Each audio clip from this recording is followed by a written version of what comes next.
नमस्कार, मैं शून्य मनन की श्रृंखला में आपका स्वागत करती हूँ। आज का विषय है समर्पण। समर्पण क्या है? समर्पण का अर्थ है जैसी तुम्हारी मर्जी। तुम्हारी शब्द का प्रयोग यहाँ पर आध्यात्मिक दृष्टिकोण से गुरु और परमात्मा के लिए प्रयोग किया गया है। जैसी तुम्हारी मर्जी। इसका क्या अर्थ हुआ?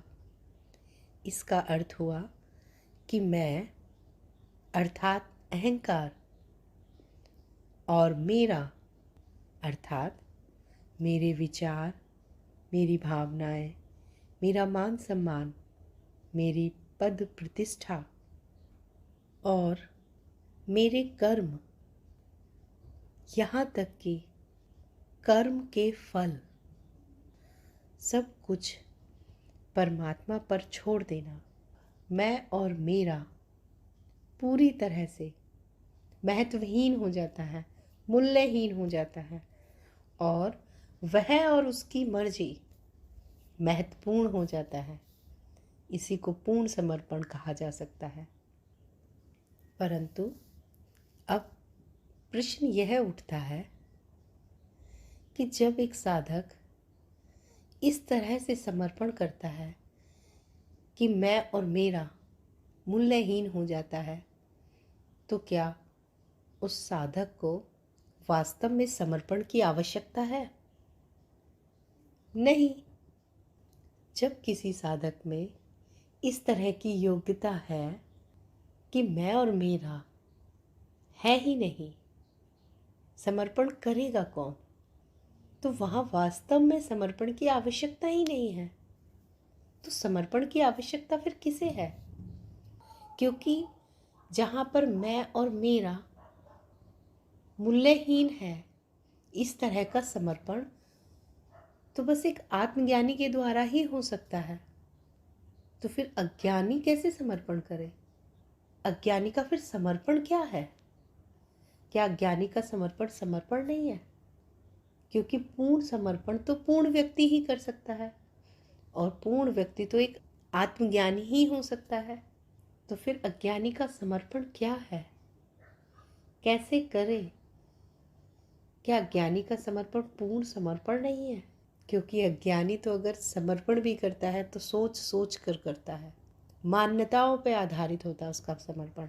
ऐसे गुरु होंगे तभी करेंगे, परमात्मा ऐसा कर देगा तब हम ऐसा करेंगे, अगर मेरा ये काम बन जाए तब मैं जान जाऊँ आपको, तब मेरी श्रद्धा आप में बढ़ेगी, समर्पण आप में होगा।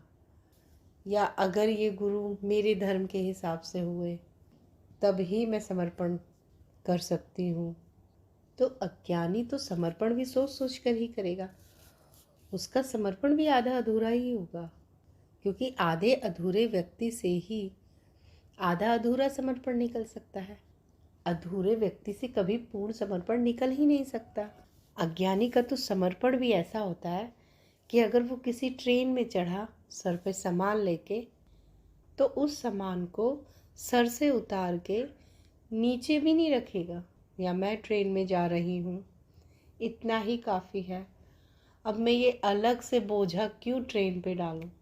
तो इतना मूर्खतापूर्ण अज्ञानी का समर्पण होता है। जबकि जब ट्रेन में बैठ ही गए हैं और सामान सिर पे है और लक्ष्य तक पहुंच ही जाना है, तो उस सामान को भी नीचे रख दीजिए और सफ़र का आनंद लीजिए। लेकिन अज्ञानी क्या करें? अगर इतना ज्ञान होता तो फिर अज्ञानी ही क्यों होता? तो फिर अज्ञानी समर्पण कैसे करे?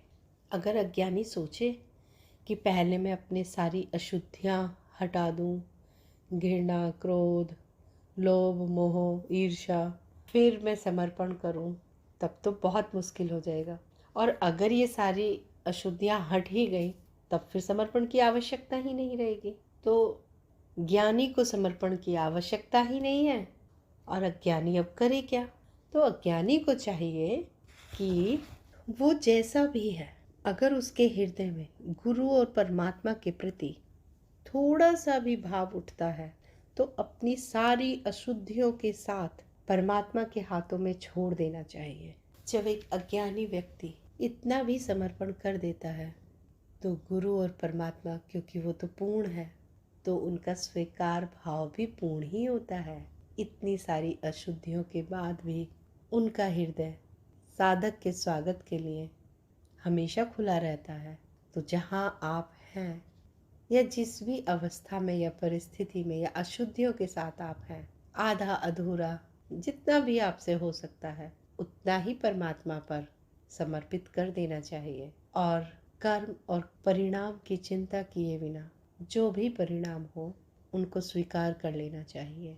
समर्पण ऐसा कि अब जो भी हो मेरी कोई मर्जी नहीं, जैसी तुम्हारी मर्जी, मैं सब कुछ आप पर समर्पित करती हूँ। और मेरा स्वयं का अनुभव ये कहता है, जब इस तरह से कोई साधक गुरु या परमात्मा के प्रति समर्पण करता है, अपनी जीवन और आध्यात्मिक यात्रा की नाव को उनके हाथों में सौंप देता है, तो परमात्मा उस नाव को डूबने ही नहीं देते हैं। परमात्मा ये सोचते ही नहीं हैं कि कितनी अशुद्धियों के साथ एक साधक मेरे पास आया है। गुरु का हृदय बहुत विशाल होता है। एक गुरु ही है जो सारी अशुद्धियों के साथ एक शिष्य को शरण देता है और उसकी अशुद्धियों को दूर करके अपने जैसा पूर्ण बना देता है। धन्यवाद।